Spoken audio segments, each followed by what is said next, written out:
നമസ്കാരം. മുഖ്യമന്ത്രി ആരാണെന്നുള്ളതിന്റെ ദിവസങ്ങൾ നീണ്ട തർക്കത്തിനിടയിൽ അവസാന ദിവസങ്ങളിൽ വി.ഡി. സതീശൻ എന്ന പേര് പോലും അപ്രസക്തമായിരുന്നു. രമേശ് ചെന്നിത്തല, കെ.സി. വേണുഗോപാൽ, ഈ രണ്ടു പേരുകളാണ് അവസാന ദിവസങ്ങളിൽ മുഖ്യമന്ത്രി സ്ഥാനത്തേക്ക് എത്തുന്നതിൽ സജീവമായിരുന്നത്. എന്തൊക്കെയായാലും രമേശ് ചെന്നിത്തലയും കെ.സി. വേണുഗോപാലും കഴിഞ്ഞ് ഹൈക്കമാൻഡിന് സതീശൻ ഉണ്ടായിരുന്നുള്ളൂ. പക്ഷേ ലീഗിന്റെ കുതന്ത്രത്തിൽ ഹൈക്കമാൻഡ് വീണ കാഴ്ചയാണ് പിന്നീട് നമ്മൾ കണ്ടത്. വി.ഡി. സതീശൻ മുഖ്യമന്ത്രിയായി. ഇതിനു പിന്നിലെ ഉള്ളുകള്ളികളെക്കുറിച്ചും ഭവിഷ്യത്തിനെക്കുറിച്ചും സഖാവ് ജി. ശക്തിധരൻ സമൂഹമാധ്യമത്തിൽ വിശദമായി എഴുതിയിട്ടുണ്ട്.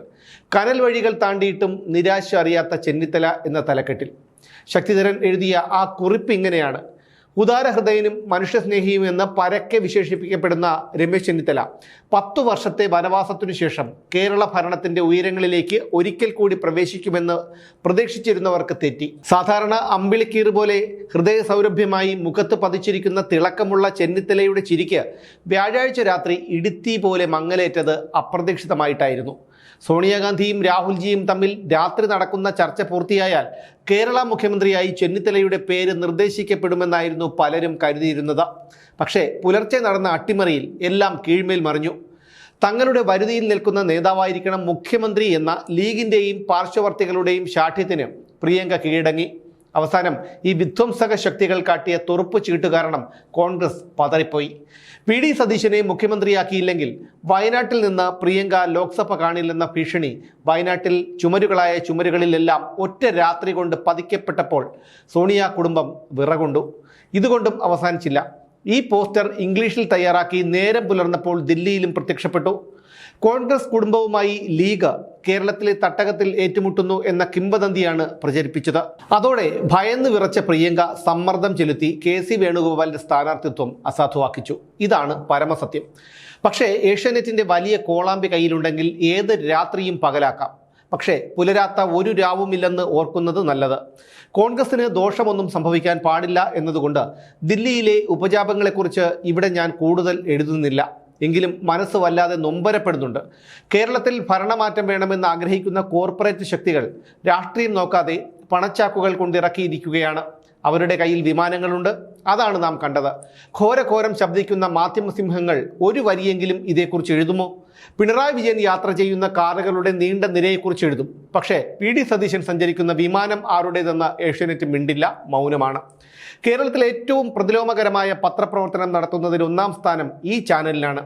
ഞാനിത് എഴുതിയാൽ എൻ്റെ കൈയും വെട്ടാൻ ആൾ വരുമായിരിക്കും. വെട്ടിമാറ്റിക്കുന്ന ശരീരഭാഗം ഏതെങ്കിലും ആശുപത്രിയിൽ എത്തിക്കാനെങ്കിലും ശ്രമിക്കണം. അതാർക്കെങ്കിലും ഉപകരിച്ചോട്ടെ. കേരളം പൊട്ടിത്തെറിയിലേക്ക് നീങ്ങുകയാണ്. ദില്ലിയിൽ വാഴുന്ന സോണിയാജിക്ക് അതറിയണമെന്നില്ല. എന്തെന്തു നഷ്ടങ്ങൾ സഹിച്ച കുടുംബമാണ്. പക്ഷേ ഇപ്പോൾ ചെന്നുപെട്ടിരിക്കുന്ന ചതിക്കുഴി ഓർക്കുമ്പോൾ കരയാനാണ് തോന്നുന്നത്. ലോകത്തെവിടെയും നിരാലംബരായ ഏഴകളാണ് ആവേശം മൂത്ത് ഇരകളാകുന്നത്. കേരളത്തിലും അവരെ തന്നെയാണ് തെരുവിൽ ഇറക്കിയിരിക്കുന്നത്.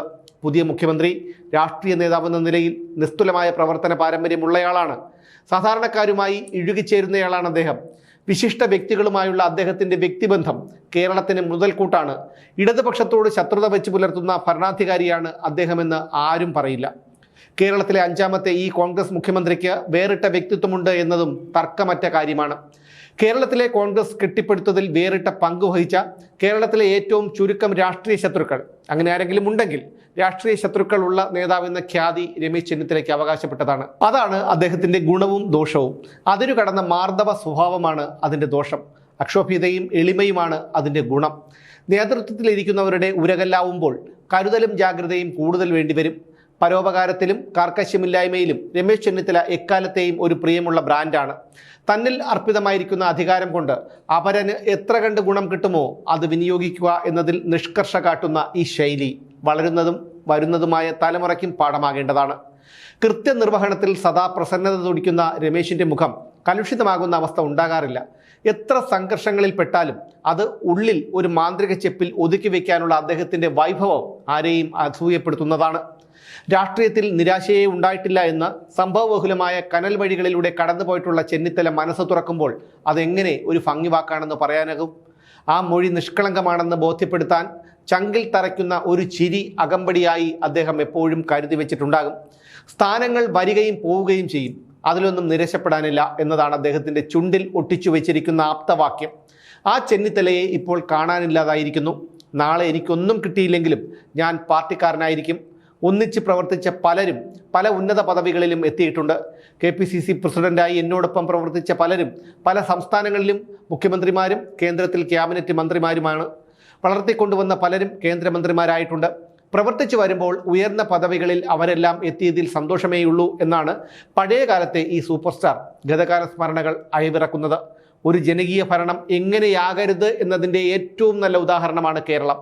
കഴിഞ്ഞ 10 വർഷം പിന്നിട്ട ദുർഘട പാത അത് പൊളിച്ചെഴുതുക എന്ന ശ്രമകരമായ ജോലി രമേശ് ചെന്നിത്തലയ്ക്ക് വന്നു ചേരുമെന്ന് പ്രതീക്ഷിച്ചവരായിരുന്നു അധികായന്മാർ പോലും. പക്ഷേ അതല്ല സംഭവിച്ചത്. ഇനി ഗൃഹപാഠം ചെയ്യാൻ അധികം സമയമില്ലാത്ത കഴിഞ്ഞ വ്യാഴാഴ്ച ദില്ലി കേന്ദ്രീകരിച്ച് നടന്ന ഉപജാപങ്ങൾ അതുവരെയുള്ള ഗതിവിഗതികളെ കീഴ്മേൽ മറിച്ചു എന്നാണ് പുറത്തു വരുന്ന വിവരം. രമേശിനെ കാത്തിരുന്ന ആരാധക വൃന്ദത്തെ ആർക്കും ഞൊടിയിടയിൽ എണ്ണിത്തീർക്കാനാവില്ല. കേരളത്തിലെ സാംസ്കാരിക രംഗവുമായി ഇത്രയേറെ ഇഴുകിച്ചേർന്ന മറ്റൊരു രാഷ്ട്രീയ നേതാവിനെ ചൂണ്ടിക്കാട്ടാനുമാവില്ല. ഏറ്റെടുക്കുന്ന പ്രവർത്തനങ്ങൾ കൃത്യനിഷ്ഠതയോടെ ചെയ്യുന്ന അതുല്യ സംഘാടകൻ എന്ന ഖ്യാതി എല്ലാ കാലത്തും അദ്ദേഹത്തിനുണ്ട്. മുഖംമൂടിയില്ലാത്ത മനുഷ്യനാവുക എന്നതാണ് അദ്ദേഹത്തിൻ്റെ ഒന്നാമത്തെ ഗുണം. വലിയ സംഘത്തോടൊപ്പം ലീഡർ കോൺഗ്രസ് വിട്ടുപോയപ്പോൾ ആ ചലഞ്ച് ഏറ്റെടുക്കാൻ അന്ന് വന്നു പറഞ്ഞത് AK ആന്റണി ആയിരുന്നു അത്രേ. ഈ ചലഞ്ച് ഏറ്റെടുക്കാൻ കഴിയുമെന്നാണ് ആന്റണി ആത്മവിശ്വാസം നൽകിയത്. അങ്ങനെയാണ് 9 വർഷം KPCC പ്രസിഡന്റ് ആയിരുന്നതെന്ന ചെന്നിത്തല അഭിമാനപൂർവ്വം ഓർമ്മകൾ അയവിറക്കുന്നു. ഞാൻ എന്നും പാർട്ടിമാനാണ്, നാളെ എനിക്കൊന്നും കിട്ടിയില്ലെങ്കിലും പാർട്ടിമാനാണ്. ശരിയാണ്, അതാണ് ചെന്നിത്തലയുടെ ആർദ്രത.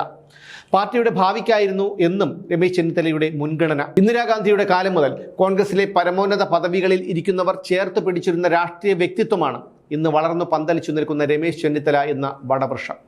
ഇളം പ്രായത്തിൽ അത്തരത്തിൽ ഒരവസരം വീണുകിട്ടിയ ഏക മലയാളി രമേശ് മാത്രമാകാം. ചിലപ്പോൾ ദേശീയ സ്വാതന്ത്ര്യ സമര പ്രസ്ഥാനത്തിൻ്റെ കാലത്താകാം രമേശ് ചെന്നിത്തലമാർ മുളയിട്ടിട്ടുള്ളത്. രാഷ്ട്രീയത്തിൽ ശാഖോപശാഖകളായി ഇന്ത്യയാകെ പടർന്നു പന്തലിക്കാൻ അവസരം ലഭിച്ച മറ്റധികം മലയാളികളെ ചൂണ്ടിക്കാട്ടാനില്ല. രാഷ്ട്രീയ പ്രവർത്തനം പൂർണ്ണസമയ പ്രവർത്തനമല്ല പല നേതാക്കൾക്കും. അതിൽ വ്യത്യസ്തനാണ് ചെന്നിത്തല. ഇടതുപക്ഷ നേതാക്കൾ പോലും പൊതുജീവിതത്തിൽ നിന്ന് മറ്റ് വ്യവസായ മേഖലയിലേക്ക് പറിച്ചു നടപ്പെട്ടുകൊണ്ടിരിക്കുമ്പോൾ കളം മാറാതെ രാഷ്ട്രീയ രംഗത്ത് മാത്രമായി നിലകൊള്ളുന്ന നേതാവാണ് ചെന്നിത്തല. വ്യാഴാഴ്ച അദ്ദേഹം നിയമസഭാ കക്ഷി യോഗം ബഹിഷ്കരിച്ചതിനെ ഇകഴ്ത്തി കാണിക്കാൻ ഏഷ്യാനെറ്റ് ചാനലിൽ ഇന്നലെ ഏറെ പ്രശസ്തനായ മാധ്യമപ്രവർത്തകൻ രാജേഷ് രാമചന്ദ്രൻ ആരോപിച്ചത് വളരെ ചെറുപ്രായത്തിൽ തന്നെ ഏതോ നേതാവ് ചെന്നിത്തലയെ ലിഫ്റ്റ് ചെയ്ത് മന്ത്രി പദവിയിലേക്ക് ഉയർത്തിവിട്ടത് വലിയ അപരാധമായി പോയി എന്നാണ്. എത്ര അധപ്പതിച്ച ഒരു മാധ്യമപ്രവർത്തകനാണ് അദ്ദേഹം. എങ്ങനെ മനസ്സനുവദിക്കുന്നു ഇങ്ങനെ പറയാൻ? തൊടുപുഴയിലെ സാധാരണമായ ഒരു കുടുംബത്തിൽ നിന്നാണ് ചെന്നിത്തലയുടെ വിവാഹം നടന്നത്. അക്കാലത്ത് ഇടുക്കിയിൽ ദേശാഭിമാനിയുടെ ലേഖകനായിരുന്നു ഞാൻ. CPMന്റെ പഞ്ചായത്ത് പ്രസിഡന്റായിരുന്നു അന്ന് അവിടെ ഭരിച്ചിരുന്നത്.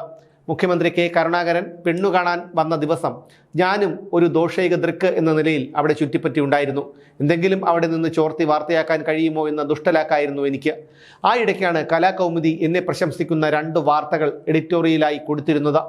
പ്രഥമ സംസ്ഥാന അവാർഡ് എനിക്കാണ് ലഭിക്കേണ്ടതെന്നും മനോരമ ആ അവാർഡ് അർഹിക്കുന്നില്ല എന്നുമായിരുന്നു വാർത്ത. സത്യത്തിൽ അവാർഡ് കമ്മിറ്റി ഒരു തെറ്റും ചെയ്തതല്ല. അവാർഡിന് ഞാൻ അപേക്ഷിച്ചിരുന്നില്ല എന്നതാണ് സത്യം. രമേശിൻ്റെ അന്നത്തെ താരപ്രഭ ആരെയും അസൂയപ്പെടുത്തുന്നതായിരുന്നു. ശതകോടീശ്വരന്മാരുടെ നാടാണ് തൊടുപുഴ. വേണമെങ്കിൽ അവിടെ കൊട്ടാര സദൃശ്യമായ ഏതെങ്കിലും വീട്ടിൽ നിന്ന് അതിസമ്പന്നയായ ഒരു പെൺകുട്ടിയെ രമേശിന് വിവാഹം കഴിക്കാൻ ഒരു ബുദ്ധിമുട്ടുമില്ല. പക്ഷേ എല്ലാ കാര്യത്തിലും ലക്ഷ്മണരേഖകളുടെ അതിരുകളുള്ള നേതാവ് കൂടിയാണ് ചെന്നിത്തല എന്നാണ് ഞാൻ മനസ്സിലാക്കിയിട്ടുള്ളത്. പക്ഷേ K. കരുണാകരൻ്റെ പ്രീതി കാരണമാണ് ചെറുപ്രായത്തിൽ ചെന്നിത്തലയ്ക്ക് മന്ത്രിയാകാൻ കഴിഞ്ഞത് എന്ന് പറയുന്നതാണ് സത്യം. അതൊരു കാക്കപിടുത്തമാണെന്ന മട്ടിൽ അങ്ങേപ്പോലൊരു പത്രപ്രവർത്തകൻ ദുസ്സൂചന നൽകി എഴുതുന്നത് ഭംഗിയല്ല. 1981 തൊട്ടടുത്ത വർഷത്തിലോ ആണ് ആ വിവാഹം നടന്നത് എന്നാണ് ഓർമ്മ. VD സതീശനെ പുകഴ്ത്താൻ എന്തെല്ലാം മാർഗങ്ങളുണ്ട്. ഏതു പാർട്ടിയിലാണ് PSC വഴിക്ക് പെൺകുട്ടികളെ കണ്ടുപിടിക്കുന്ന രക്ഷിതാക്കളുള്ളത് എന്ന് രാജേഷ് സാറേ. മക്കളെ ആർക്കെങ്കിലും കെട്ടിച്ചു കൊടുത്തു കഴിഞ്ഞാൽ വിദേശത്തുള്ള സഹസ്ര കോടീശ്വരന്മാരുമായി കൂട്ടുകച്ചവടത്തിൽ ഏർപ്പെടുന്നവരല്ലേ ഇന്നത്തെ രാഷ്ട്രീയക്കാർ? ഒരംഗം മാത്രമുള്ള പാർട്ടികളിൽ പോലും ഇതല്ലേ കാണുന്നത്? രമേശ് ചെന്നിത്തലയ്ക്ക് സ്വർണ്ണക്കച്ചവടമോ മാഫിയ ബന്ധമോ മറ്റെന്തെങ്കിലും ബിസിനസ്സോ ഉണ്ടോ? എല്ലാം തികഞ്ഞവനാണ് ചെന്നിത്തല എന്നെനിക്ക് അഭിപ്രായമില്ല. മനുഷ്യ സഹജമായ തെറ്റുകൾ ഉണ്ടാകാം. പക്ഷേ ഞാൻ നീട്ടി എഴുതുന്നത് ഏഷ്യാനെറ്റ് തങ്ങൾക്ക് വൈരമുള്ളവരെ തെരഞ്ഞുപിടിച്ച് വസ്ത്രാക്ഷേപം ചെയ്യാൻ മാധ്യമ സ്വാതന്ത്ര്യത്തെ ദുർവിനിയോഗം ചെയ്യുന്നത് കൊണ്ടാണ്. ഈ ചാനലിൻ്റെ പ്രീതി സമ്പാദിച്ചിട്ടുള്ളവർക്ക് ആരെയും എന്തും വിളിക്കാം എന്ന് ധരിച്ചു വശായിരിക്കുകയാണ് ഈ ചാനൽ. ചിലരുടെ ഭാഷാപ്രയോഗങ്ങൾ കാണുമ്പോൾ കയ്യില്ലാത്തവനും തല്ലിപ്പോകും. ലോക്കപ്പുകളിൽ പോലും അതിരുകടന്ന നിധി നിഷേധം ഉണ്ടായാൽ അത് ചെറുക്കാനും തടുക്കാനും കെൽപ്പുള്ളവരാണ് പുതിയ തലമുറ എന്നത് മറക്കണ്ട.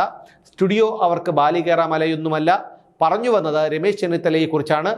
അദ്ദേഹം സന്ദർശിക്കാത്ത ഏതെങ്കിലും ഗ്രാമം കേരളത്തിലുണ്ടോ എന്ന സംശയമാണ്. അദ്ദേഹം ചെന്നു കാണാത്ത ജനവിഭാഗങ്ങളും ഉണ്ടാകില്ല. ചെന്നിത്തല നേരിൽ കണ്ട് ആശയങ്ങളും ആവലാതികളും പങ്കുവയ്ക്കാത്ത ജനസമൂഹം കേരളത്തിലുണ്ടോ എന്നതും സംശയമാണ്. കേരളത്തിലെ ആദിവാസികളുടെ വിരുന്നുണ്ണാൻ ഓരോ സുദിനത്തിലും ഓണം കേറാമൂലയിൽ എത്തുന്ന മറ്റൊരു മാവേലി മലയാളിക്കില്ല. ദളിതരെന്നും കാവലാളായിരുന്ന ലീഡറുടെ ശിക്ഷണത്തിൽ നേടിയതായിരിക്കാം ഇതെല്ലാം. ജനാധിപത്യത്തിൽ ബഹുജനഹിതം ആർക്കും ചെറുതായി കാണാനാകില്ല. ആദർശശുദ്ധിയിലും വ്യക്തിസ്വത്വ നൈർമല്യത്തിലും ബദ്ധശ്രദ്ധനായ അദ്ദേഹം സ്ഥാനമാനങ്ങൾക്ക് വേണ്ടി കശപിശ കൂട്ടാറില്ല. സമകാലിക വിഷയങ്ങൾ നിരന്തരം എഴുതാനുള്ള കഴിവും ആർജവവും ഉണ്ടെങ്കിലും സ്വതസിദ്ധമായ അലസത കാരണം ഉദ്ദേശിച്ചിടത്തോളം കൊയ്തു കൂട്ടാനായില്ല. എങ്കിലും ചില സൃഷ്ടികൾ അദ്ദേഹത്തിൽ നിന്നുണ്ടായിട്ടുണ്ട്. ഏറെ കോളിളക്കം സൃഷ്ടിച്ച സിൽവർ ലൈൻ റെയിൽപാത സംബന്ധിച്ച പുസ്തകം ആ വിഷയത്തിൽ കേരളത്തിന് മുതൽക്കൂട്ടാണ്. ഏതാനും ആഴ്ചകൾക്ക് മുൻപാണ് സർഗാത്മക മേഖലയിലേക്കും രമേശ് കൈവച്ചത്. നിയോഗം എന്ന നോവൽ രചിച്ചത്. അത് മാധ്യമ ശ്രദ്ധ നേടിയെന്നു മാത്രമല്ല, മലയാള നോവൽ സാഹിത്യത്തിൽ ആ കന്നികൃതിയെ ആശീർവദിക്കാൻ സാഹിത്യ തറവാട്ടിലെ പെരുംതച്ചനായ ടി പത്മനാഭൻ തലസ്ഥാനത്തെ സാംസ്കാരിക വേദിയിൽ എത്തി എന്നതും വിസ്മരിക്കാനാവില്ല. ഈ മന്ത്രിസഭയുടെ ശോഭ കെടുത്താൻ സകല മാർഗങ്ങളും മാധ്യമരാജാക്കന്മാർ പയറ്റുമെന്നുറപ്പാണ്. ഇങ്ങനെയാണ് ജി ശക്തിധരൻ പറഞ്ഞ് അവസാനിപ്പിച്ചിരിക്കുന്നത്. ഇതിൽ കൂടുതൽ ഒന്നും എനിക്ക് പറയാനില്ല. അല്ലെങ്കിലും കാണാൻ പോകുന്ന പൂരം പറഞ്ഞറിയിക്കേണ്ട കാര്യമില്ലല്ലോ.